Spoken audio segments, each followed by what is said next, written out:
ni kita nak tunjuk dengan korang macam mana menggunakan kita punya kiosk payment di Lecshine Autowash. So, jom ikut saya. Pertama, lepas korang dah masuk dekat kita punya outlet, korang kena berhenti di kiosk payment untuk membuat pembayaran. Kedua, dekat situ akan ada pilihan bahasa. Korang boleh pilih bahasa yang memudahkan korang untuk guna. Okey, selepas korang dah pilih bahasa, ketiga iaitu make payment. Dekat make payment tu ada 3 cara iaitu Lecshine apps, kredit atau debit card, e-wallet.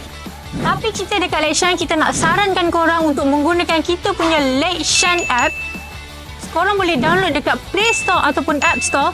So, senang je cara dia. Korang buka dekat apps tu, lepas tu korang tekan pay untuk pembayaran. Dekat situ akan ada scan QR code. Lepas tu korang boleh scan dekat kita punya kiosk payment di Lecshine Autowash. Tapi jangan lupa, korang top up dulu korang punya Lecshine apps. Lepas korang dah top up, korang boleh terus gerak dan cuci. So, korang tunggu apa lagi? Jom cuci di Lecshine Autowash.